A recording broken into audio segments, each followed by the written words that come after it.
Olá pessoal, bem-vindos a mais um vídeo no nosso canal. Desculpem o barulho da ventoinha, é que o ar-condicionado está lá no outro lugar e não dava para apanhar aqui. E como veem, já estou a transpirar por tudo que é canto.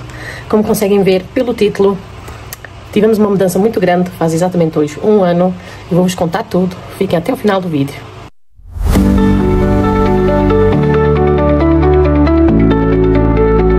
Como muitos sabem, eu e o Filipe nos mudamos da Inglaterra para Portugal. E temos muitos motivos, a gente juntou os prós e os contras e tomamos essa decisão de vir para Portugal. Mas o foco foi mais em mim. Eu é que já estava há muito tempo querer ir embora. Eu andava com depressão, estava a ver o psicólogo uma vez por semana, depois de 2 em 2 semanas. Acabou por ser depois a cada mês. Mas mesmo assim não era suficiente, eu estava a precisar muito de uma mudança na minha vida. E foi assim que então a gente decidiu vir para Portugal. Até porque depois o Filipe precisou de atualizar a residência dele e fizemos tudo da melhor maneira. Temos vídeos aqui no YouTube a explicar como é que a gente conseguiu o agendamento mais rápido no AIMA, na AIMA, enfim. Agora só estamos à espera do cartão de residência dele, mas pronto, o vídeo nem se trata sobre isso. Bora lá, vamos começar então. Eu emigrei para a Inglaterra em 2011, porque eu toda a vida fui imigrante. Eu nasci na Suíça, morei lá 16 anos e quando eu vim para Portugal eu tinha apenas 16 anos. Tinha acabado de fazer 16 anos e para mim foi um choque muito grande morar aqui em Portugal, no vilarejo, no interior, coisa que eu hoje adoro. Já não consigo viver nas grandes cidades, mas eu vivia numa grande cidade na Suíça que dava para fazer muita coisa a pé e eu tinha de tudo, o mercado, piscina, escolas em volta. E aqui nós temos tudo em volta também, mas fica a 1 quilómetro de distância e precisamos de carro. Então naquela época era muito difícil porque era menor. E para além disso eu não conseguia conduzir, tinha 18 anos, não tinha nem como tirar a carta de condução. O motivo de ter ido para a Inglaterra é que eu queria muito aprender inglês, porque na Suíça aprendi, mas foi muito pouco. Eu mal falava português, porque a gente naquela época nem tinha escola portuguesa, não havia professores portugueses na Suíça, era muito difícil tirá-los na língua portuguesa. E então, quando vim para Portugal, eu acabei o secundário e mesmo assim não foi o que eu queria, pronto, eu não me senti realizada.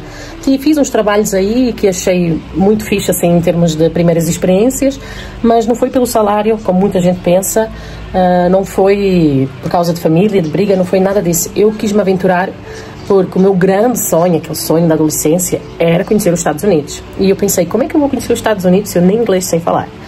E a verdade é que a gente aprende o idioma indo para o país de origem do idioma que tu queres aprender. Neste caso, eu pensei, não, vou para a Inglaterra, mesmo que o sotaque seja diferente, eu vou para a Inglaterra porque eu vou aprender o inglês e depois um dia quando eu for para os Estados Unidos já está tudo bem. Consegui tudo muito rápido, aprendi o inglês em 3 semanas, em 3 meses já estava a falar fluentemente, pouco mais de 2, 3 meses extra já estava a escrever tudo fluentemente.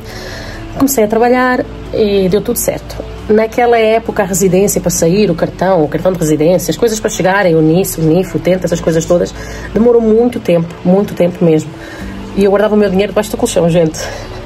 Eu vivia em casa compartilhada. Sorte é que eu nunca fui roubada. Trabalhei muito. Fui subindo de posto, cheguei à gerência e viajei muito também. Mas também trabalhei muito. Tinha dias que eu trabalhava 16 horas em pé e acabava por dormir no meu local de trabalho só para não ter que ir para casa, por poucas horas depois já ia trabalhar outra vez. Mas eu faria isso tudo de novo. Porque hoje aqui em Portugal, a qualidade de vida que eu tenho é graças às poupanças e todas as experiências que eu tive na Inglaterra. Depois, entretanto, entrou o Covid e também aconteceu o Brexit e tudo foi assim. Tal e qual como está a situação de Portugal, o Brasil, os Estados Unidos. A Inglaterra também ficou afetada, claro. E foi assim tudo. Ai, e eu comecei a ficar cada vez mais infeliz, mais frustrada, porque em todos os lugares que depois eu trabalhava fechava. Pronto, ganhávamos compensações, indenizações, tudo isso, mas eu deixei de me sentir realizada. Faltava ali alguma coisa. E como eu adorava viajar, gente, quando eu tinha um fim de semana de folga, na Inglaterra a gente tem 2 folgas também. E agora até já existem trabalhos que te dão 3 dias de folga. E eu juntava as folgas, por exemplo, segunda e terça, e domingo, se eu trabalhava até às 5, eu ia no domingo à noite e eu viajava por aí, aqui dentro da Europa. Eu ia para a Áustria, Alemanha, França, Itália. E quando o Covid chega, para quem gosta de viajar, isso já foi uma bomba dentro da minha cabeça, já afetou muito o meu psicológico, e isso já foi um dos motivos que eu fiquei, pronto, não digo que ganhei depressão por causa das viagens, mas foi assim um acumular de situações. Como vocês também devem saber, eu fui casada, hoje eu estou junto, mas não voltei a casar, eu já fui casada, as coisas não correram como eram para ser, sofri muito, pronto, eu não quero estar aqui a relatar, porque ao respeito também à família da pessoa, se tiverem a acompanhar. Quem me conhece sabe exatamente ao que eu me refiro, tanto psicológico como físico, mas não quero relatar aqui as coisas.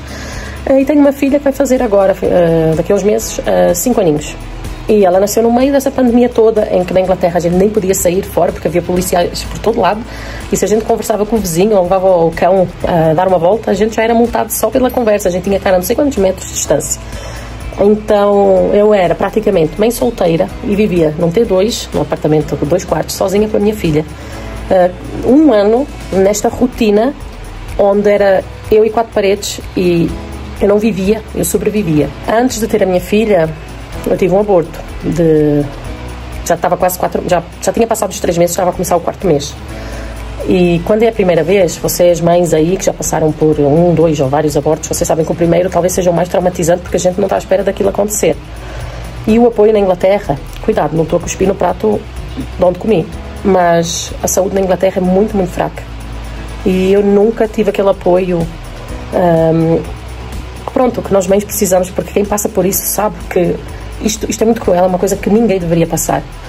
Eu sei que é a lei da natureza, mas mesmo assim é muito cruel, fisicamente e psicologicamente, porque nós mulheres já sofremos tanto todos os meses com as nossas menstruações, já temos que dar à luz o parto, e ainda ter que sofrer com estas coisas é muito difícil.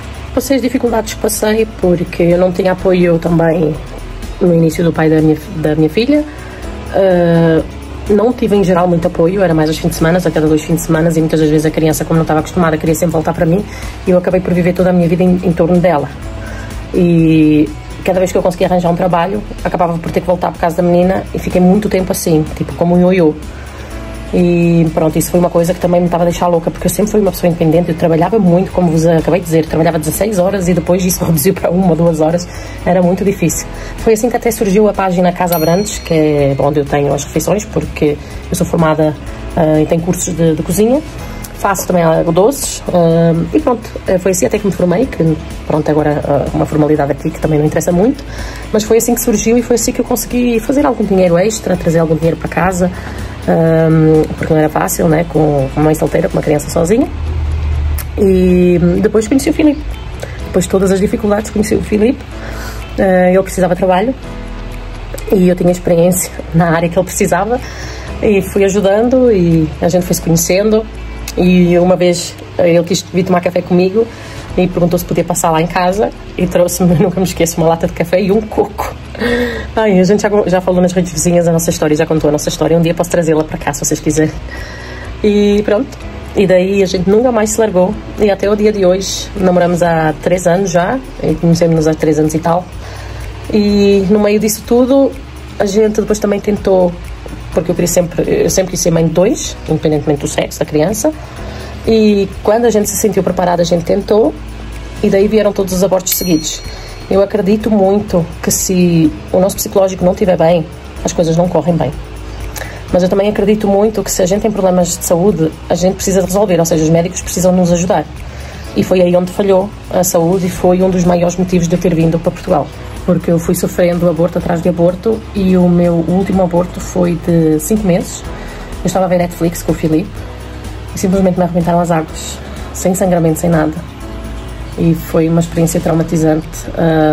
O Filipe levou-me para o hospital, ficámos lá 3 dias, porque também tive complicações, e por isso é que tivemos para ficar 3 dias.